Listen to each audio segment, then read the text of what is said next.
പോർച്ചിൽ കിടന്ന തന്റെ കാറിനും ടോൾ പിരിവ്. സൈബർ പോലീസിലും ഇളമക്കര പോലീസിലും പരാതി നൽകിയിരിക്കുകയാണ് മുൻ ഗവൺമെന്റ് പ്ലീഡർ പി.കെ. സജീവൻ.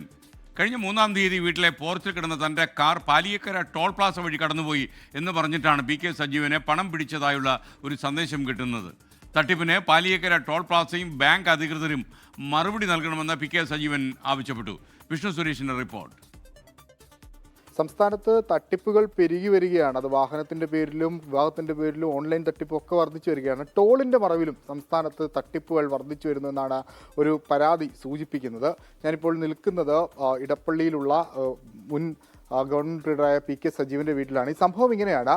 3-ാം തീയതി പി.കെ. സജീവന്റെ മൊബൈലിലേക്ക് ഒരു മെസ്സേജ് വരുന്നു.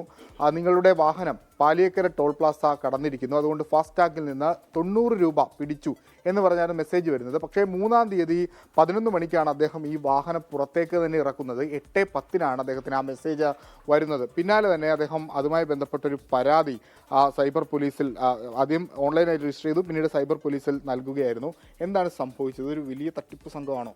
പെട്ടെന്ന് ഞാൻ ആകസ്മികമായിട്ടാണ് ഞാനിവിടെ റൂമിലിരിക്കുന്ന സമയത്ത് 8:10 എൻ്റെ ഫോണിലേക്ക് ഒരു മെസ്സേജ് വന്നു.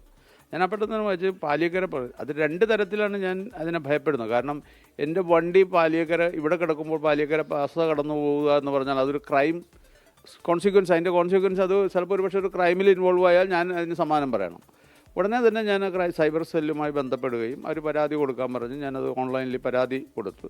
പരാതി പിറ്റേ ദിവസം അത് ഇളമക്കര പോലീസ് സ്റ്റേഷനിലോട്ട് ഫോർവേഡ് ചെയ്തെന്ന് പറഞ്ഞ് ഞാൻ അവിടെ ചെന്ന് മൊഴി കൊടുത്തു.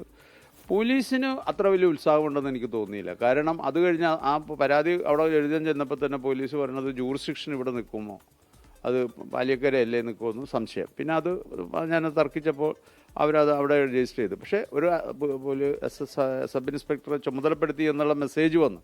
ഞാൻ ഫോണിൽ 2 ദിവസമായിട്ട് ബന്ധപ്പെട്ടിട്ടും ഇതുവരെ ആ പോലീസ് ഓഫീസർ എന്നെ ബന്ധപ്പെടുകയോ അതിന് വേണ്ടിയിട്ടുള്ള ഫർദർ നടപടികൾ എടുക്കുകയോ ഉണ്ടായിട്ടില്ല. ഈ തട്ടിപ്പ് എന്ന് പറഞ്ഞാൽ ആ കൺസേൺഡ് ബാങ്കും ഈ പാലിയക്കര ടോൾ പ്ലാസയും കൂടി ചേർന്നിട്ടുള്ള ഒരു ക്രൈമാണ്. ഒരു ഓർഗനൈസ്ഡ് ക്രൈമായിട്ട് തന്നെ കാണാം. ചെറിയ എമൗണ്ട് എന്നുള്ളതല്ല, ഇതൊരു വലിയ ക്രൈമാണ്. ഇതെങ്ങനെയാണ് ഈ പണം പോയതെന്ന് അറിയണം. ഇത് ടോളുകാർ അറിഞ്ഞിട്ടാണോ ബാങ്കുകാർ അറിഞ്ഞിട്ടാണോ ഇത് അറിയണം. ഇത് ഒരുപാട് പേരുടെ പക്കൽ നിന്ന് ഇത്തരത്തിൽ പണം പോകുന്നുണ്ട്. ചെറിയ തുകയായതുകൊണ്ട് ആരും റിപ്പോർട്ട് ചെയ്യപ്പെടുന്നില്ല. ഇതൊരു ഓർഗനൈസ്ഡ് ക്രൈമിന്റെ സ്വഭാവം ഇതിനുണ്ട്. അപ്പോൾ സൈബർ പോലീസ് ഈ വിഷയത്തിൽ കൃത്യമായി ഇടപെടണം.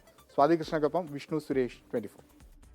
ലോകത്തെവിടെയായാലും ഏത് സമയത്തും 24 വാർത്തകളും ഓഗ്മെന്റഡ് റിയാലിറ്റി പാക്കേജുകളും എക്സ്പ്ലെയിനറുകളും വിശദമായി കാണാൻ ഞങ്ങളുടെ യൂട്യൂബ് ചാനൽ നിങ്ങൾക്ക് സബ്സ്ക്രൈബ് ചെയ്യാം.